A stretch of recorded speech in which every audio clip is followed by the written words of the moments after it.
Segunda parte. 1971 a 1975. Capítulo 6. No papel de inquisidor. Os nossos contratos com o governo indonésio, o Asian Development Bank e a USAID requeriam que alguém da nossa equipe visitasse todos os maiores centros populacionais da área coberta pelo Plano Geral. Eu fui designado para atender a essa condição. Conforme Charlie observou, você sobreviveu à Amazônia, sabe lidar com percevejos, cobras e água contaminada. Acompanhado de um motorista e um tradutor, visitei muitos lugares lindos e fiquei em algumas pousadas bem tristes. Reuni-me com empresários e líderes políticos locais e ouvi suas opiniões sobre as perspectivas de crescimento econômico. No entanto, achei a maioria deles relutante a compartilhar informações comigo. Eles pareciam intimidados pela minha presença. Na maioria dos casos, diziam que precisariam consultar os chefes, as agências governamentais ou a sede da empresa em Jacarta. Em algumas ocasiões, cheguei a suspeitar de algum tipo de conspiração contra mim. Essas viagens geralmente eram curtas, não se estendendo por mais de 2 ou 3 dias. Nos intervalos, eu retornava a Visma, em Bandung. A mulher que gerenciava o local tinha um filho alguns anos mais novo do que eu. O nome dele era Rasmon,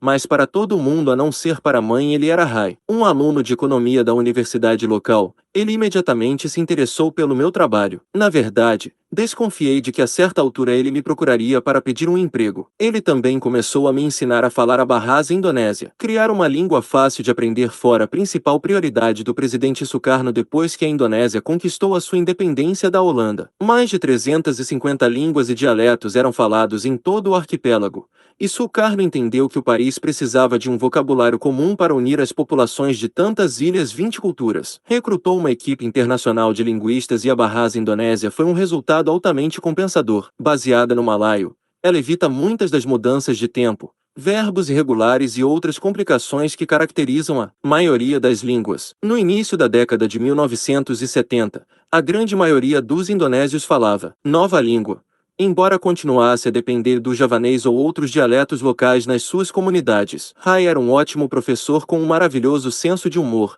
e em comparação a aprender o chuar ou até mesmo o espanhol, a Bahasa era fácil. Rai tinha uma motoneta e me levou com ele para me apresentar a sua cidade e a sua gente. Vou lhe mostrar um lado da Indonésia que você não viu. Ele prometeu uma noite e me convidou a montar na garupa da motoneta e seguir com ele.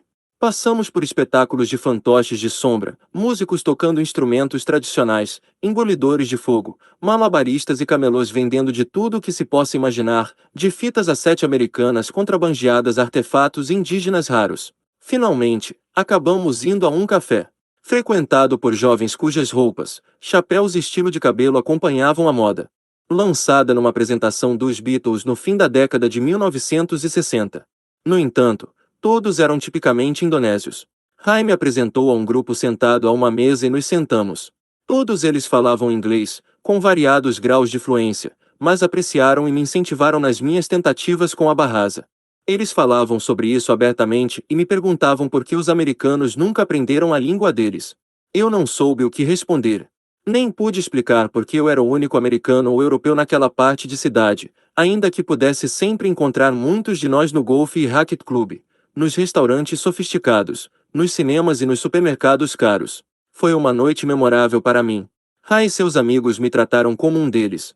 Senti uma certa euforia por estar lá, conhecendo a cidade deles, as suas comidas e a sua música, sentindo o aroma dos cigarros de cravo da Índia e outros aromas que faziam parte da vida deles, fazendo piadas e rindo com eles. Era como no corpo de paz de novo, e eu me vi imaginando por que pensara que queria viajar de primeira classe e me separar de pessoas como aquelas. À medida que a noite prosseguia, eles foram ficando cada vez mais interessados em saber o que eu pensava sobre o seu país e sobre a guerra do meu país contra o Vietnã. Cada um deles estava horrorizado com o que chamavam de invasão ilegal, e ficaram aliviados ao saber que eu pensava como eles. Quando Rai e eu voltamos para o alojamento era tarde e o lugar estava às escuras. Agradeci a ele várias vezes por me convidar a conhecer o seu mundo. Ele me agradeceu por ser franco com os amigos. Prometemos repetir o programa outras vezes, nos abraçamos e fomos para os nossos quartos. Essa experiência com Rai aguçou o meu apetite por passar mais tempo longe da equipe da MEN. Na manhã seguinte, eu tive uma reunião com Charlie e lhe disse que eu estava começando a me sentir frustrado tentando obter informações com as pessoas locais. Além disso, A maior parte das estatísticas de que precisava para desenvolver as previsões econômicas só podiam ser encontradas nos escritórios governamentais em Jacarta. Charlie e eu concordamos que eu precisaria passar de 1 a 2 semanas em Jacarta. Ele expressou compaixão por mim, tendo de abandonar Bandung pela metrópole opressiva, e eu pretextei detestar a ideia.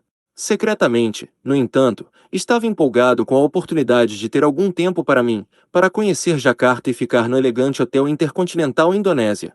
Uma vez em Jacarta, contudo, descobri que agora havia a vida de uma perspectiva diferente. A noite que passará com Rai e os jovens indonésios, assim como as minhas viagens pelo interior, haviam operado uma transformação em mim. Descobri que via os meus conterrâneos americanos sob um ângulo diferente. As jovens esposas não pareciam tão bonitas assim. As cercas de correntes ao redor da piscina e as grades de ferro por fora das janelas nos pisos inferiores, que eu mal notara antes, agora adquiriam uma aparência nefasta. Para mim, a comida nos elegantes restaurantes do hotel parecia insípida. Reparei em outra coisa também. Durante as minhas reuniões com os líderes políticos e empresariais, tomei consciência de sutilezas na maneira como eles me tratavam. Não havia percebido isso antes, mas agora via que muitos deles se ressentiam da minha presença. Por exemplo, quando me apresentavam uns aos outros, geralmente usavam termos em Bahasa que, de acordo com o meu dicionário, traduziam-se por inquisidor e interrogador.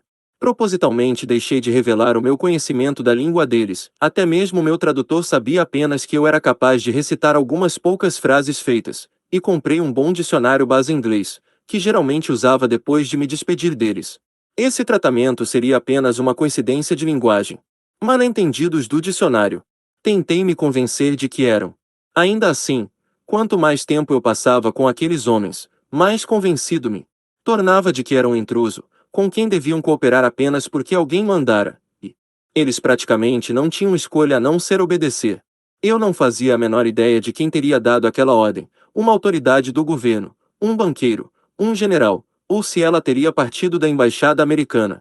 Tudo o que eu sabia era que, embora eles me recebessem nos seus escritórios, me servissem chá, fizessem perguntas educadas e parecessem de muitas outras maneiras receber bem a minha presença, por baixo da superfície havia uma sombra de resignação e rancor. Também me admirei com as respostas que davam às minhas perguntas e com a credibilidade das suas informações. Por exemplo, eu nunca consegui entrar em um escritório com o meu tradutor para ser apresentado a alguém. Primeiro tínhamos de marcar a reunião. Por si só, isso não pareceria tão estranho, a não ser que esse procedimento causava uma enorme perda de tempo. Uma vez que os telefones raramente funcionavam, tínhamos de atravessar as ruas congestionadas pelo trânsito, que eram tão tortuosas que poderia levar 1 hora para chegar a um prédio a apenas alguns quarteirões de distância de onde estávamos. Uma vez lá, pedíamos-nos para preencher uma infinidade de formulários. Até que, por fim, aparecia um secretário. Educadamente, sempre com o sorriso de cortesia pelo qual os javaneses são famosos, ele me perguntava sobre que tipo de informações eu desejava, e então marcaria o horário da reunião. Sem exceção, a reunião era marcada para no mínimo vários dias depois, e quando a reunião finalmente acontecia, entregava-me um folheto com os números já prontos. Os proprietários de indústrias me deram planejamentos de 5 a 10 anos, os banqueiros tinham quadros e gráficos, e os funcionários do governo forneceram listas de projetos que estavam em processo de saída da prancheta de projetos para se tornar o motor do crescimento econômico. Tudo o que esses capitães do comércio e do governo forneceram, e tudo o que eles disseram durante as entrevistas, indicava que Java estava contaminada por talvez o maior crescimento que alguma economia já experimentara no mundo. Nenhum deles, nem uma única pessoa, jamais questionou essa premissa ou me deu alguma informação que a contradissesse. Quando retornei a Bandung, no entanto, me vi imaginando sobre todas essas experiências. Às vezes era profundamente perturbador. Ocorreu-me que tudo o que eu estava fazendo na Indonésia era mais parte de um jogo do que realidade. Era como se estivéssemos participando de um jogo de pôquer. Não revelávamos as nossas cartas. Não podíamos confiar uns nos outros ou contar com a credibilidade das informações que nos dávamos. Ainda assim, esse jogo era mortalmente sério, e o seu resultado teria uma influência decisiva sobre milhões de vidas pelas décadas seguintes. Capítulo 7. A civilização em julgamento. Estou levando você para ver um Dala, gritou Rai. Você sabe, os famosos mestres de bonecos indonésios. Ele estava obviamente feliz por me ver de volta a Bandung. Há um Dala muito importante na cidade nessa noite. Ele me levou na sua motoneta por regiões da cidade que eu não sabia que existiam, através de trechos cheios de tradicionais casas campon-javanesas, que se pareciam com uma versão pessoal pobre de templos com teto azulejado. Para trás haviam ficado as majestosas mansões coloniais holandesas e os prédios de escritórios que eu me acostumara a esperar encontrar. As pessoas eram obviamente pobres, mas ostentavam uma expressão de grande dignidade. Elas usavam surrados sarongues decorados com estampas de batik, blusas de cores berrantes, e chapéus de palha de abas largas. Para todo lugar que íamos éramos cumprimentados com sorrisos e risadas. Quando paramos, crianças se aproximaram correndo para me tocar e apalpar o tecido da minha calça jeans. Uma menininha prendeu uma perfumada flor de jasmim no meu cabelo. Estacionamos a motoneta próximo a um teatro de calçada onde várias centenas de pessoas estavam reunidas, algumas em pé, outras sentadas em cadeiras dobráveis. A noite era clara e linda. Embora estivéssemos no centro da parte antiga de Bandung, não havia iluminação na rua, portanto podíamos ver as estrelas que brilhavam acima das nossas cabeças. O ar estava repleto de aromas de madeira queimada, amendoim e cravo da Índia. Rai sumiu no meio da multidão e logo voltou com muitos dos jovens que eu conhecera no café. Eles me ofereceram chá quente, bolinhos e sate, pedacinhos de carne frita em óleo de amendoim. Eu devia ter hesitado antes de aceitar esse último item, porque uma das mulheres apontou para mim um fogareiro. A carne é bem fresca, disse e riu. Acabou de ser frita. Então começou a música, os sons mágicos e envolventes do gamalon, um instrumento que evoca imagens de sinos de igrejas. O Dalan toca todas as músicas sozinho, sussurrou Rai. Ele também faz todos os bonecos e cria as suas vozes em várias línguas. Vamos traduzir para você. Foi uma apresentação deslumbrante, combinando lendas tradicionais com acontecimentos do momento. Mais tarde eu viria a saber que o Dalan é um xamã que faz a sua atuação em transe. Ele tinha mais de uma centena de bonecos e falava por cada um deles com voz diferente. Foi uma noite inesquecível para mim, que me influenciou para o resto da vida.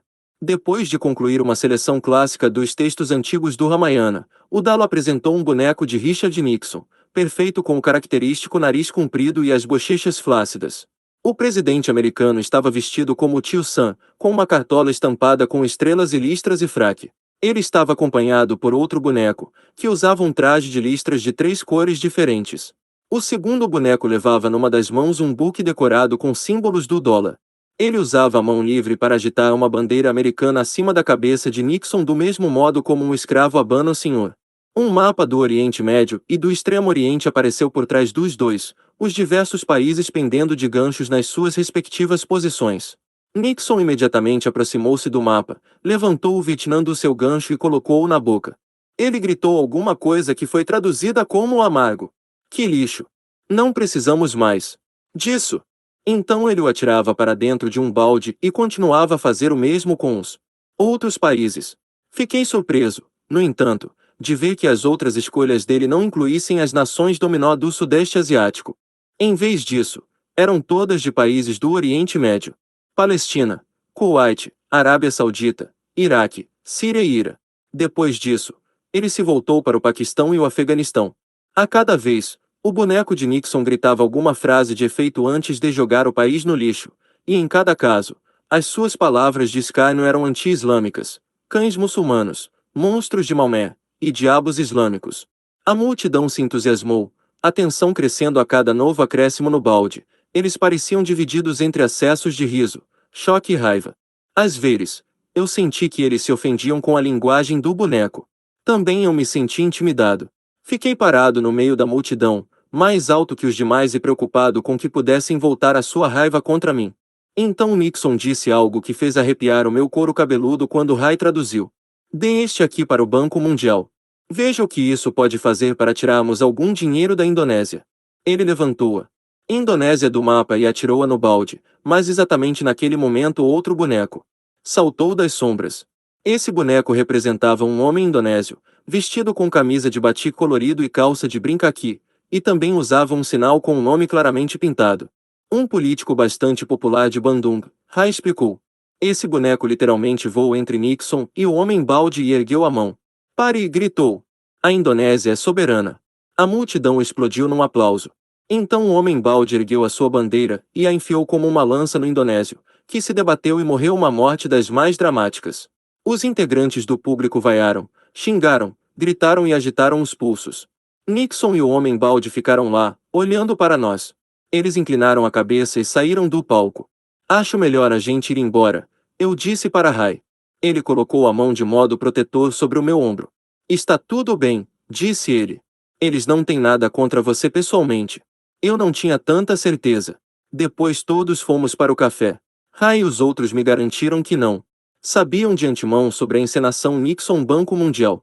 Nunca se sabe o que esperar. Daquele bonequeiro, um dos rapazes comentou. Imaginei em voz alta se aquela não teria sido uma encenação em minha homenagem. Alguém riu e disse que eu tinha um ego enorme. Tipicamente americano, acrescentou, batendo nas minhas costas de modo consolador. Os indonésios são muito conscientes da política, o homem na cadeira ao meu lado informou.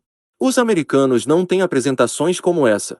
Uma mulher linda, uma professora de inglês influente na universidade, sentou-se à minha frente do outro lado da mesa.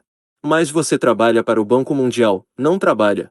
Eu disse a ela que a minha missão atual era junto ao Asian Development Bank e à Agência Americana para o Desenvolvimento Internacional, USAID. Mas não é tudo a mesma coisa. Ela não esperou pela resposta. Não é como na peça interpretada esta noite. O seu governo não considera a Indonésia e outros países como se fossemos simplesmente um cacho de... Ela ficou procurando a palavra. Uvas, um dos amigos dela juntou. Exatamente. Um cacho de uvas. Você pode pegar e escolher. Guarde a Inglaterra. Coma a China. E jogue fora a Indonésia. Depois de lhe tirar todo o petróleo, acrescentou outra mulher. Tentei me defender, mas não era o caso. Eu queria manter o orgulho pelo fato de que fora aquela parte da cidade e tinha ficado para assistir uma apresentação completamente contra os Estados Unidos, que tinha considerado um ataque pessoal contra minha pessoa. Queria que eles vissem a coragem do que eu fizera, soubessem que eu era o único integrante da minha equipe que se incomodara em aprender Bahasa ou que tinha vontade de assimilar a cultura deles, e ressaltar que eu era o único estrangeiro presente no espetáculo. Mas concluí que seria mais prudente não comentar nada disso. Em vez disso, tentei mudar o rumo da discussão. Perguntei por que eles achavam que o Dalan simbolizar os países muçulmanos, além do Vietnã. A linda professora de inglês Hilda. Observação. Porque esse é o plano. O Vietnã é apenas uma ação conjunta, exclamou um dos homens, como a Holanda foi para os nazistas. Um degrau. O verdadeiro alvo, continuou a mulher, é o mundo muçulmano. Eu não podia deixar passar sem responder. Com certeza, protestei. Vocês não podem acreditar que os Estados Unidos sejam contra os muçulmanos. Ah, não, ela indagou. Desde quando? Você precisa ler um dos seus próprios historiadores, um britânico chamado Toynbee. Já na década de 1950 ele previa que a verdadeira guerra no próximo século seria não entre comunistas e capitalistas, mas entre cristãos e muçulmanos. Arnold Toynbee disse isso, eu estava impressionado, surpreso. Disse. Leia a Civilização em Julgamento e o Mundo e o Ocidente. Mas por que deveria haver tanta hostilidade entre muçulmanos e cristãos? Eu perguntei. Os olhares se cruzavam ao redor da mesa. Eles pareciam achar difícil acreditar que eu pudesse fazer uma pergunta tão tola como aquela. Por quê? Ela disse devagar, como se estivesse falando com um retardado. Ou com deficiência auditiva. O Ocidente, especialmente o seu líder, os Estados Unidos, está determinado a controlar todo o mundo, a tornar-se o maior império da história. Já chegou bem perto de conseguir isso. A União Soviética no momento está no seu caminho, mas os soviéticos não vão resistir. Toynbee previu isso. Eles não têm religião, não têm uma fé, nenhum conteúdo por trás da sua ideologia. A história demonstra que fé é alma, uma crença em poderes superiores, e é essencial. Nós muçulmanos a temos. Nós temos mais do que qualquer um no mundo, até mesmo mais do que os cristãos. Portanto esperamos. Vamos ficar mais fortes. Vamos esperar a hora certa, disse um dos homens, e então como uma serpente vamos dar o bote. Que pensamento horrível, eu mal pude me conter. O que podemos fazer para mudar isso? A professora de inglês me olhou diretamente nos olhos. Parem de ser tão gananciosos, disse ela, e tão egoístas. Entendam que existem mais coisas no mundo do que mansões enormes e lojas sofisticadas. As pessoas estão morrendo de fome. Vocês se preocupam com petróleo para o combustível dos seus carros. Bebés morrem de sede e vocês buscam as revistas de moda para os estilos mais avançados. Nações como a nossa estão se afogando em pobreza, mas o seu povo nem sequer ouve os nossos gritos pedindo socorro. Vocês tapam os ouvidos às vozes daqueles que tentam dizer-lhes essas coisas. Vocês os rotulam de radicais ou de comunistas. Vocês precisam abrir o coração para os pobres e oprimidos, em vez de conduzi-los a mais pobreza e servidão. Não resta muito tempo. Se vocês não mudarem, estarão perdidos. Vários dias depois, o político popular de Bandung, cujo boneco se interpusera entre Nixon e for empalado pelo homem-balde, foi atropelado e morto por um motorista desconhecido que fugiu depois do incidente. Capítulo 8. Jesus, visto de outro ângulo. A lembrança daquele Dala ficou gravada em mim, assim como as palavras da linda professora de inglês. Aquela noite em Bandung me lançou num novo nível de reflexão e sentimento. Embora eu não tivesse exatamente ignorado as implicações do que estávamos fazendo na Indonésia, as minhas reações tinham sido controladas pelas emoções, e eu normalmente fora capaz de acalmar os meus sentimentos me chamando à razão, no exemplo da história, e no imperativo biológico. Eu tinha justificado o nosso envolvimento como parte da condição humana, convencendo-me de que Enar, Charlie e o resto de nós estávamos simplesmente agindo como os homens sempre fizeram, cuidando de si mesmos e das suas famílias. A minha discussão com aqueles jovens indonésios, no entanto, forçou-me a ver outro aspecto da questão. Pelos olhos deles, eu entendi que um método egoísta da política externa não serve às gerações futuras ou as protege em lugar nenhum. É miopia, assim como os relatórios anuais das corporações e as estratégias eleitorais dos políticos que formulam essa política externa. Conforme se evidenciou, as informações de que eu precisava para as minhas previsões econômicas requeriam frequentes viagens a Jacarta. Eu aproveitei o meu tempo, sozinho lá para ponderar sobre esses assuntos e escrever sobre eles em um diário. Perambulava pelas ruas da cidade, dava dinheiro aos mendigos e tentava conversar com leprosos, prostitutas e moradores de rua. Enquanto isso, ponderava sobre a natureza da ajuda externa e considerava o papel legítimo que os países desenvolvidos, PDS, no jargão do Banco Mundial, podiam desempenhar em ajudar a aliviar a pobreza e a miséria nos países subdesenvolvidos, PSD. Comecei a imaginar quando a ajuda externa é verdadeira e quando não é apenas ganância e oportunismo. Na verdade, comecei a questionar se essa ajuda é de algum modo altruísta, e se não, se ela poderia ser mudada. Estava certo de que países como o meu deveriam assumir ações decisivas para ajudar os doentes e famintos do mundo, mas eu estava igualmente certo de que isso era raro, se é que acontecia, a principal motivação para nossa intervenção. Eu voltava sempre a uma questão principal: se o objetivo da ajuda externa é o imperialismo, isso é tão errado. Eu sempre me vi invejando pessoas como Charlie, que acreditavam tão fortemente no nosso sistema que queriam forçá-lo sobre o resto do mundo. Eu duvidava se recursos limitados permitiriam que o mundo inteiro vivesse a vida opulenta dos Estados Unidos, quando até mesmo os Estados Unidos tinham milhões de cidadãos vivendo na pobreza. Além disso, não estava inteiramente claro para mim se as pessoas de outras nações realmente queriam viver como nós. As nossas próprias estatísticas sobre violência, depressão, uso de drogas, divórcio e crime indicavam que, embora a nossa sociedade fosse uma das mais ricas da história, ela também podia ser uma das mais infelizes. Por que iríamos querer que os outros nos imitassem? Talvez Claudine tivesse me alertado sobre tudo isso. Eu não estava mais certo sobre o que ela tentará me falar. Em todo caso, argumentos intelectuais à parte, agora ficava dolorosamente claro que os meus dias de inocência tinham se acabado. Eu escrevi no meu diário: alguém é inocente nos Estados Unidos. Embora os que estão no topo da pirâmide ganhem o máximo possível, milhões, dependem direta ou indiretamente da exploração dos PSDS para a própria subsistência.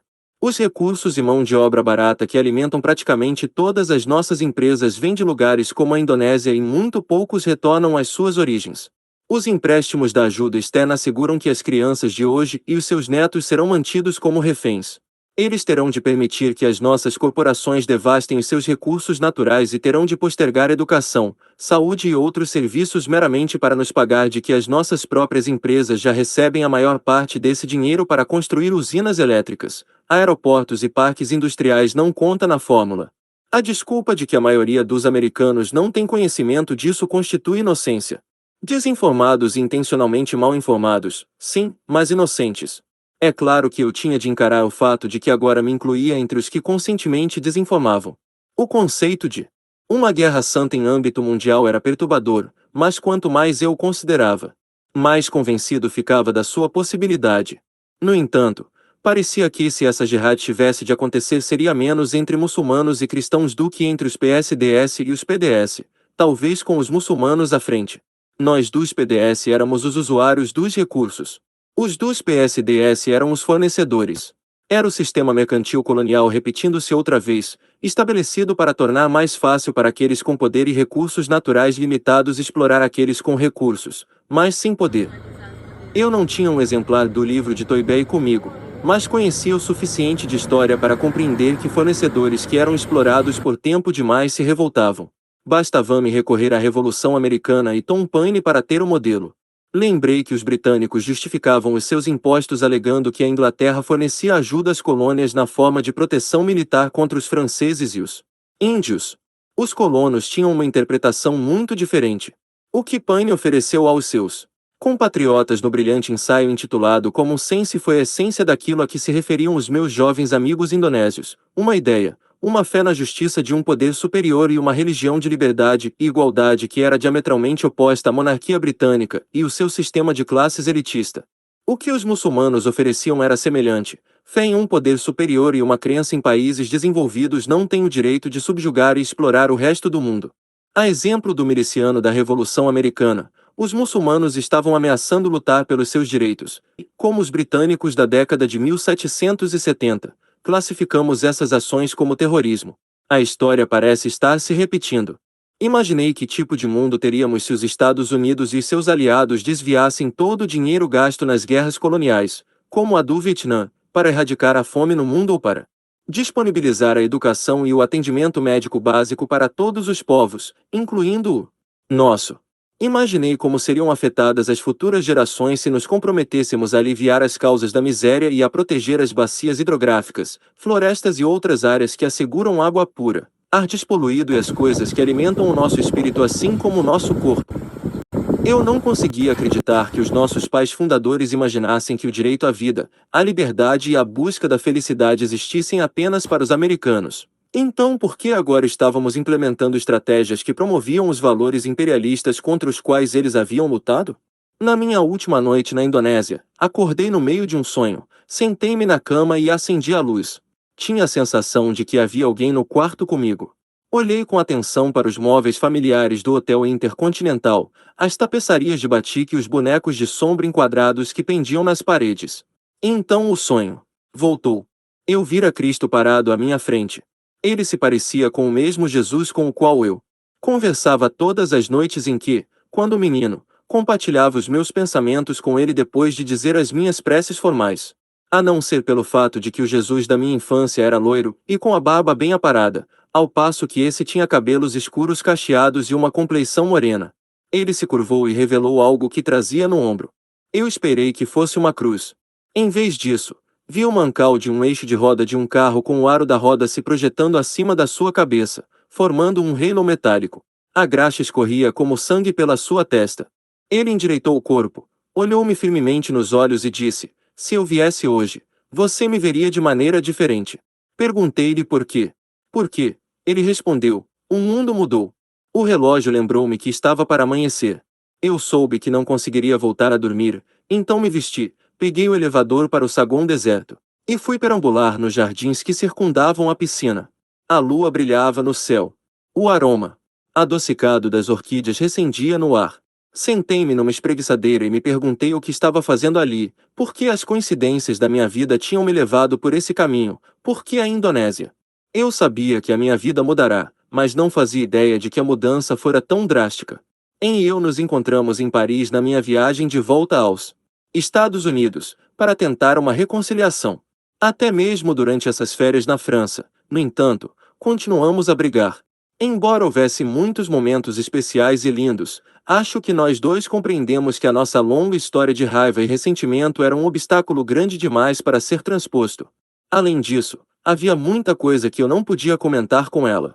A única pessoa com quem eu poderia compartilhar essas coisas era Claudine, e eu pensava nela com frequência.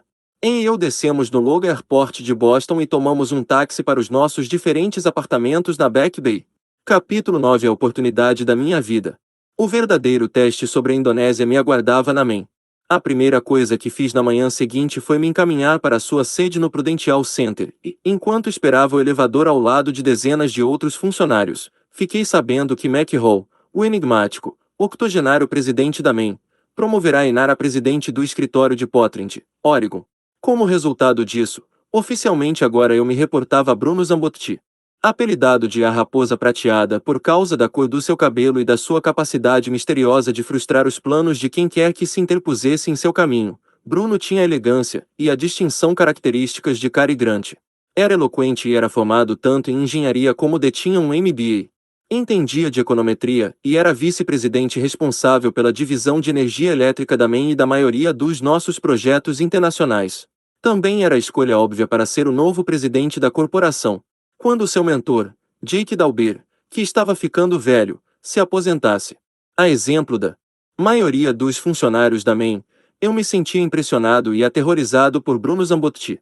Pouco antes do almoço, foi convocado à sala de Bruno. Depois de uma conversa cordial sobre a Indonésia, ele disse algo que me fez pular para a borda da minha cadeira. Estou demitindo Howard Parker. Não precisamos entrar em detalhes, a não ser para dizer que ele perdeu a noção da realidade. O sorriso dele foi desconcertantemente agradável enquanto batia com o dedo contra um maço de papéis sobre a escrivaninha. 8% ao ano. Isso não é previsão de carga. Você acredita numa coisa dessas? Num país com o potencial da Indonésia. O sorriso dele se apagou e ele me olhou diretamente nos olhos.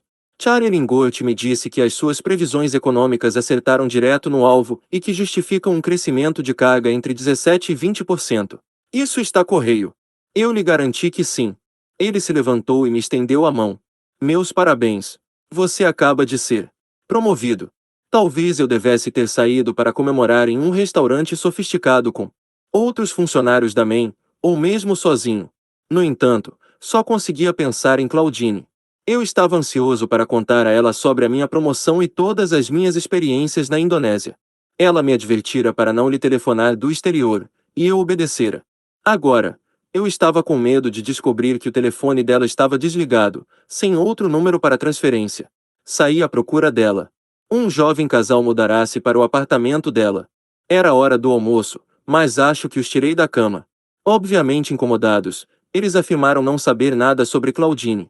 Eu fui ao escritório da imobiliária, fingindo ser um primo. Os arquivos deles indicavam que ela não alugara nada com o nome dela. O aluguel anterior estava no nome de um homem que pedirá para permanecer anônimo. De volta ao Prudential Center, o departamento de pessoal da Main também afirmou não ter registros no nome dela. Eles admitiam apenas a existência de um arquivo sobre consultores especiais, qual eu não tinha autorização de pesquisar. No fim da tarde, eu estava exausto e emocionalmente esgotado. Acima de todo o resto, sentia-me afetado por um forte acesso de jet lag. De volta ao apartamento vazio, senti-me desesperadamente sozinho e abandonado. A minha promoção parecia insignificante ou, pior ainda, um emblema da minha disposição de me vender. Atirei-me na cama, arrasado pelo desespero. Fora usado por Claudine e depois descartado. Determinado a não me entregar à angústia, sufoquei as minhas emoções.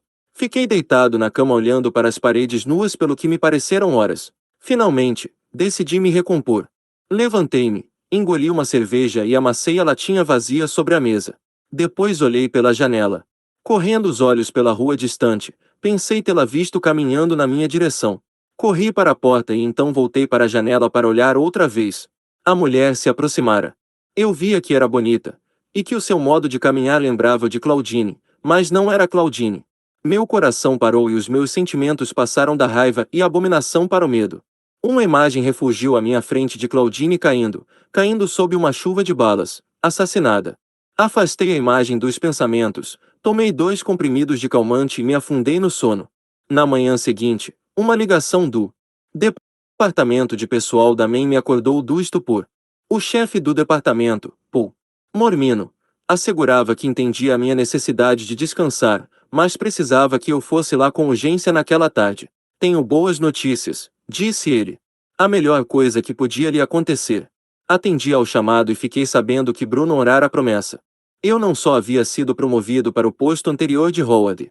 Receberá o título de economista-chefe e um aumento de salário. Aquilo me animou um bocado. Tirei a tarde de folga e perambulei pela margem do rio Charles com uma garrafa de cerveja.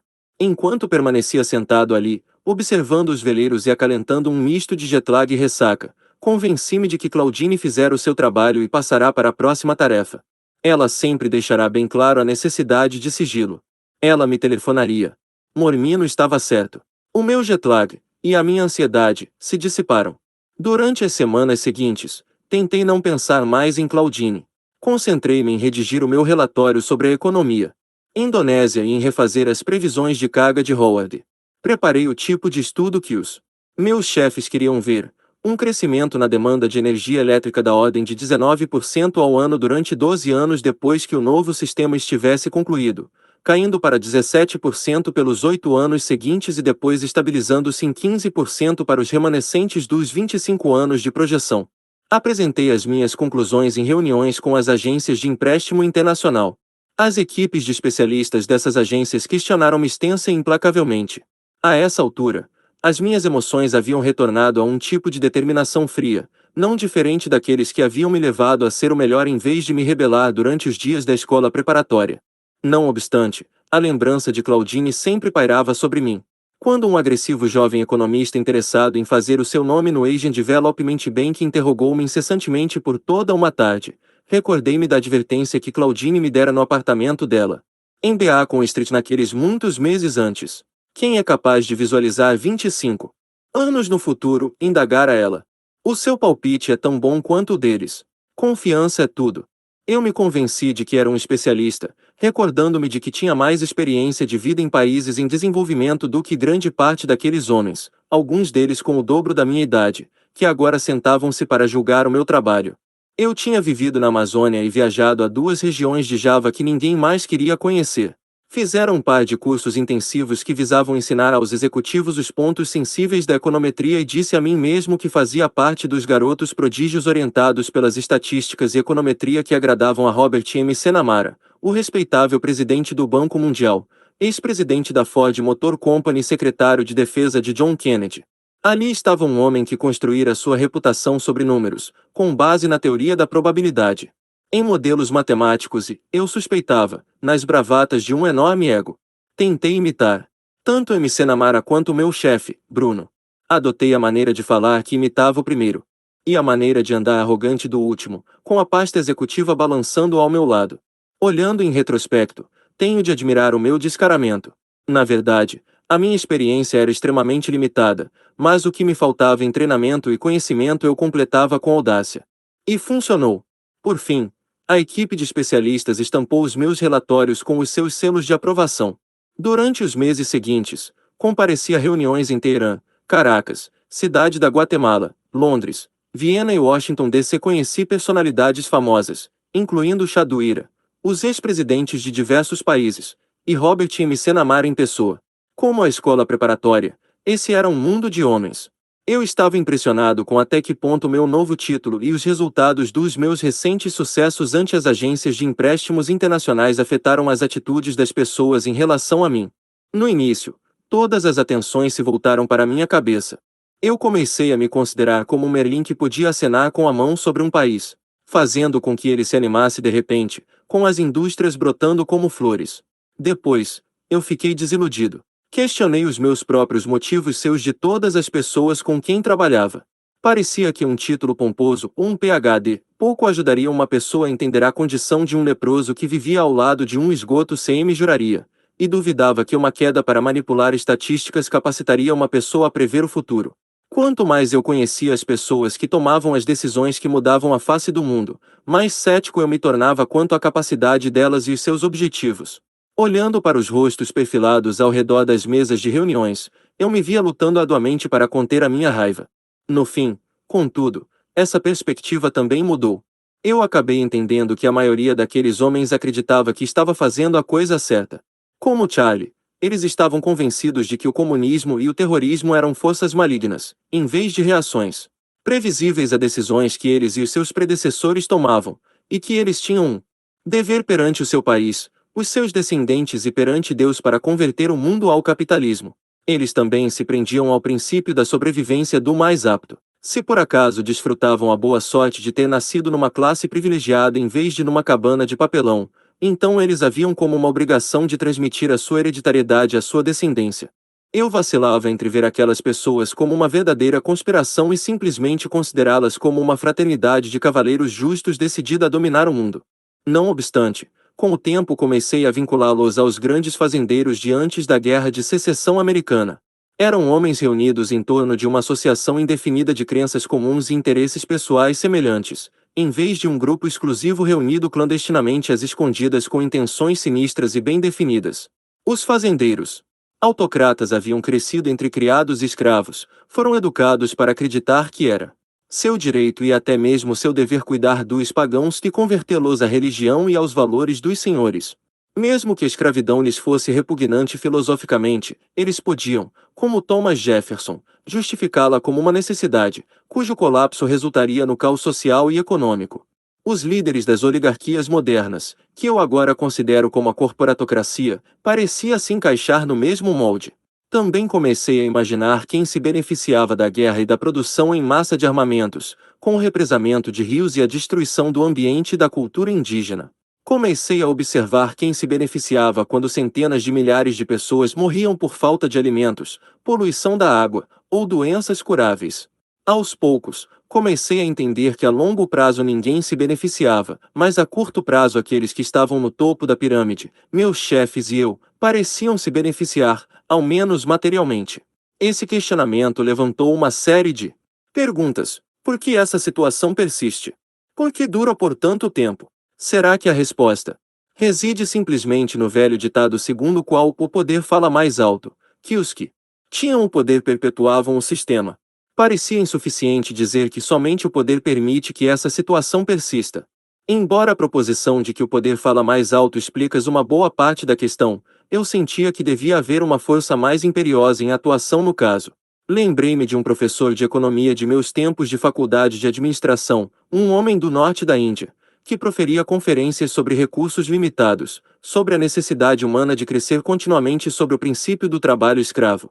De acordo com esse professor, todos os sistemas capitalistas bem-sucedidos envolvem hierarquias com cadeias de comando rígidas, incluindo umas poucas pessoas, que do alto controlam as ordens decrescentes de subordinado, e um exército enorme de trabalhadores na base, que em termos econômicos relativos na verdade podem ser caracterizados como escravos. Em última análise, então, eu me convenci de que encorajamos esse sistema porque a corporatocracia nos convenceu de que Deus nos deu o direito de colocar algumas poucas pessoas nossas no topo dessa pirâmide capitalista e a exportar o nosso sistema para o mundo inteiro. É claro que não somos os primeiros a fazer isso. A lista de praticantes remonta até os antigos impérios do norte da África, do Oriente Médio e da Ásia, e se expandiu para a Pérsia, Grécia, Roma e as cruzadas cristãs e todos os imperialistas europeus do período pré-colombiano. Essa tendência imperialista foi e continua sendo a causa da maioria das guerras, da poluição, da fome, da extinção das espécies e dos genocídios. E sempre cobrou um grande preço da consciência e do bem-estar dos cidadãos desses impérios, contribuindo para os malefícios sociais e resultando numa situação em que as culturas mais ricas da história humana são devastadas com os mais elevados índices de suicídio, uso de drogas e violência. Eu refleti amplamente sobre essas questões, mas evitei considerar a natureza do meu próprio papel em tudo aquilo. Tentei pensar em mim não como uma mas como um economista-chefe. Soava tão mais legítimo. E se eu precisasse de alguma confirmação, podia olhar para os meus recibos de pagamento. Eram todos da MEN, uma corporação privada. Eu não recebia um centavo da ASN nem de nenhuma agência do governo. E assim eu acabei me convencendo. Quase. Uma tarde Bruno me chamou à sala dele. Ele se aproximou da minha cadeira e me deu um tapinha nas costas. Você fez um excelente trabalho, disse em tom satisfeito. Para demonstrar o nosso reconhecimento, vamos lhe dar a oportunidade da sua vida, algo que poucos homens jamais recebem. Mesmo com o dobro da sua idade e herói do Panamá, cheguei ao aeroporto internacional Tocumen do Panamá numa noite de abril de 1972, debaixo de um verdadeiro dilúvio tropical. Como era comum na época, dividi um táxi com vários outros executivos, e como falava espanhol, acabei no assento da frente ao lado do motorista. Olhava sem ver nada pelo para-brisa do táxi. Através da chuva, os faróis iluminavam um retrato num enorme cartaz de um homem bem apessoado com sobrancelhas grossas e olhos brilhantes. Um lado do seu chapéu de abas largas dobrava-se para cima. Eu o reconheci como o herói do moderno Panamá, Ornar Torrijos. Eu tinha me preparado para essa viagem como de costume, frequentando a seção de referência da Livraria Municipal de Boston. Sabia que uma das razões da popularidade de Torrijos entre o seu povo era que ele era um firme defensor tanto dos direitos de autonomia do Panamá quanto às suas reivindicações de soberania sobre o Canal do Panamá. Ele estava determinado a evitar que o país sob a sua liderança caísse nas mesmas armadilhas da sua história ignominiosa. O Panamá fazia parte da Colômbia quando o engenheiro francês Ferdinand de Lesseps, que dirigiu a construção do Canal de Suez, decidiu construir um canal através do Istmo Centro-Americano, para ligar os oceanos Atlântico e Pacífico. A partir de 1881, os franceses assumiram os esforços gigantescos que resultaram em uma catástrofe depois da outra. Finalmente, em 1889, o projeto acabou num desastre financeiro, mas inspirou um sonho em Theodore Roosevelt. Durante os primeiros anos do século XX, os Estados Unidos insistiram com a Colômbia para assinar um tratado no qual entregava o istmo a um consórcio americano. A Colômbia recusou-se. Em 1903, o presidente Roosevelt mandou para lá o navio de guerra americano Nashville. Os soldados americanos foram à terra, prenderam e assassinaram um comandante popular da milícia local e declararam o Panamá uma nação independente. Um governo de fantoches foi instalado e o primeiro tratado do canal foi assinado.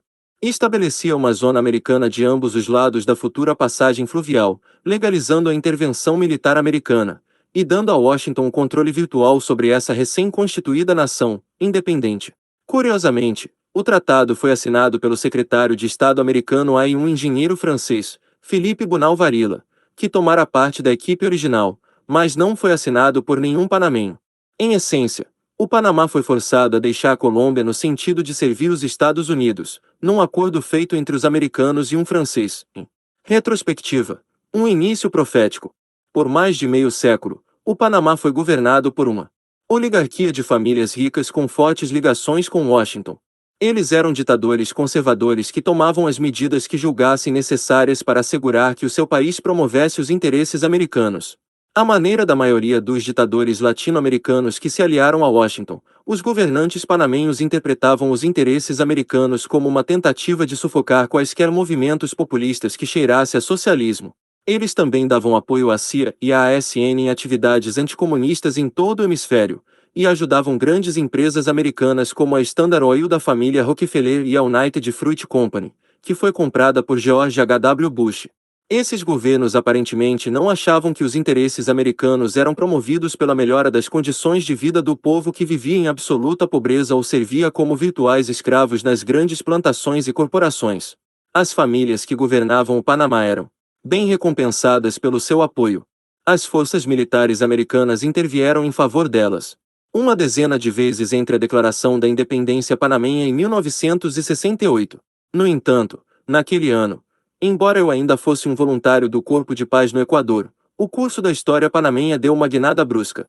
Um golpe derrubou Arnulfo Arias, o último no cortejo de ditadores, e Ornar Torrijos emergiu como chefe de Estado, embora não tivesse participado efetivamente do golpe. Torrijos era altamente considerado pela classe média e baixa do Panamá.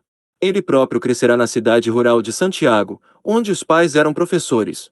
Ele ascendera rapidamente na hierarquia da Guarda Nacional, a unidade militar básica do Panamá e uma instituição que durante a década de 1960 ganhará um apoio crescente dos pobres. Torrijos ganhará a fama de ouvir os pobres.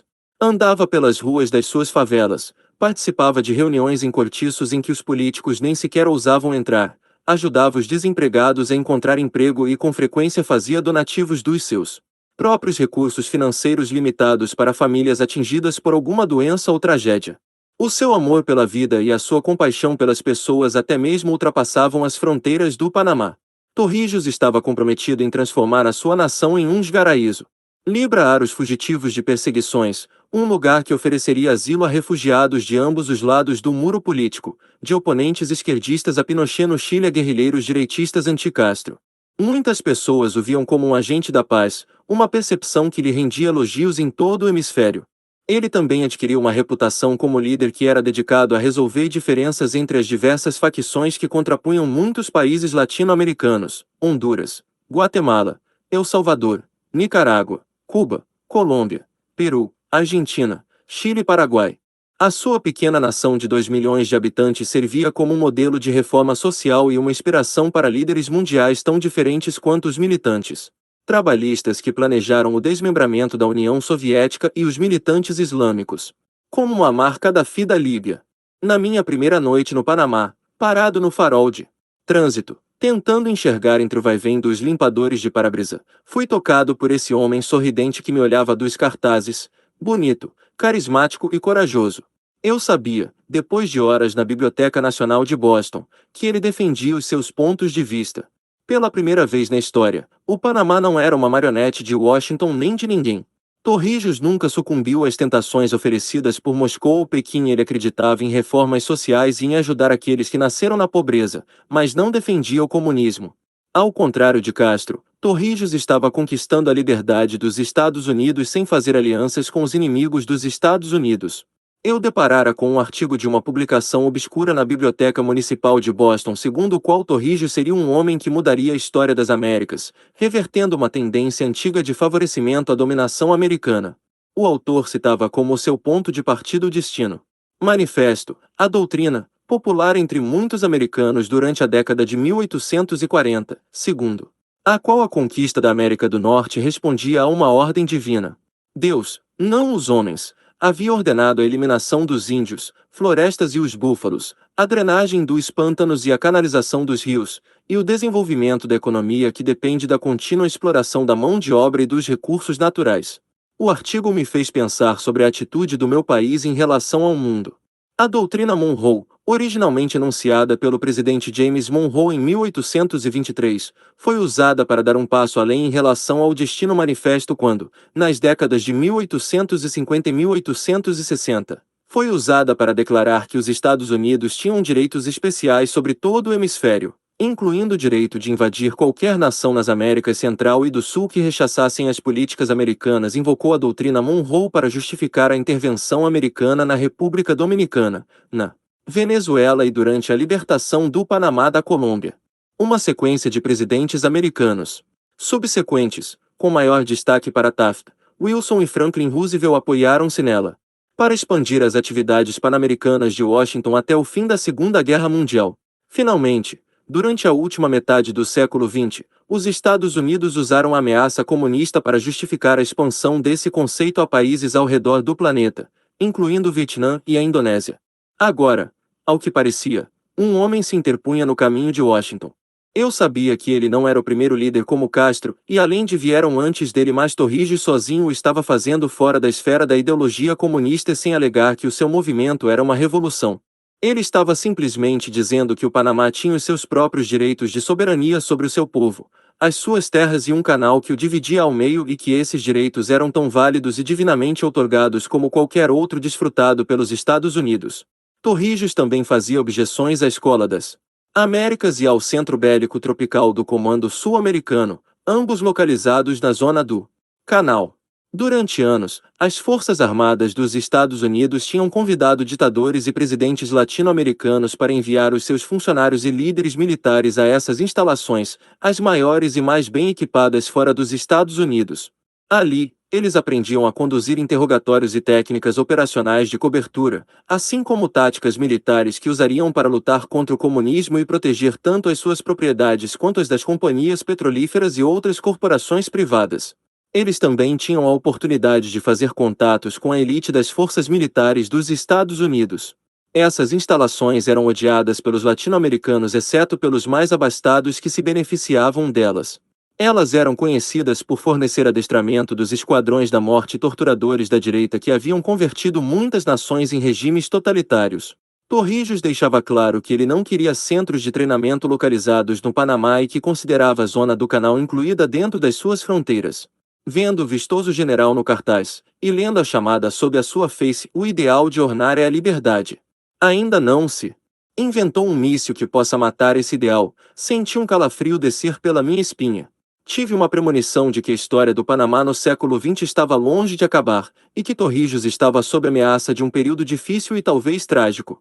A tempestade tropical golpeava repetidamente o para-brisa, o sinal de trânsito ficou verde e o motorista acionou a sua buzina para o carro à nossa frente. Pensei na minha posição. fora enviado ao Panamá para fechar o acordo sobre o que se tornaria o primeiro Plano Geral de Desenvolvimento verdadeiramente abrangente da MA1N. Esse plano criaria uma justificativa para que o Banco Mundial, o Banco Interamericano de Desenvolvimento e a USAID fizessem investimentos de bilhões de dólares nos setores de energia, transportes e agricultura desse minúsculo e altamente decisivo país. Era, é claro, um subterfúgio, um meio de converter o Panamá num eterno devedor e, assim, devolvê-lo ao seu papel de marionete.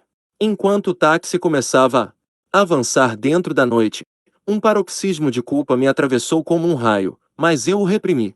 Com o que eu deveria me preocupar? Tinha dado o passo decisivo em Java, vendido a minha alma e agora podia criar a oportunidade da minha vida. Podia ficar rico, famoso e poderoso de uma só vez. Piratas na zona do canal. No dia seguinte, o governo panamenho enviou um homem para me mostrar o que eu quisesse ver. Ele se chamava Fidel e simpatizei imediatamente com ele. Era alto e magro e sentia um orgulho ostensivo pelo seu país. O tataravô lutara ao lado de Bolívar na conquista da independência contra a Espanha. Eu lhe disse que era descendente de Tom Paine e fiquei emocionado em saber que Fidel tinha lido Common Sense em espanhol. Ele falava inglês, mas quando descobriu que eu era fluente na língua do seu país, ficou muito emocionado. Muitos dos seus compatriotas vivem aqui durante anos e nunca se importam em aprender o nosso idioma, disse ele. Fidel me levou para um passeio através de um setor impressionantemente próspero da cidade dele, que ele chamou de Nova Panamá. Enquanto passávamos pelos modernos arranha-céus de vidro e aço, ele explicava que o Panamá possuía mais bancos internacionais do que nenhum outro país ao sul do Rio Grande. Costumam nos apelidar de a Suíça das Américas, disse ele. Fazemos pouquíssimas perguntas aos nossos clientes. No fim da tarde, com o sol mergulhando no Pacífico, nos encaminhamos para uma avenida que acompanhava os contornos da baía.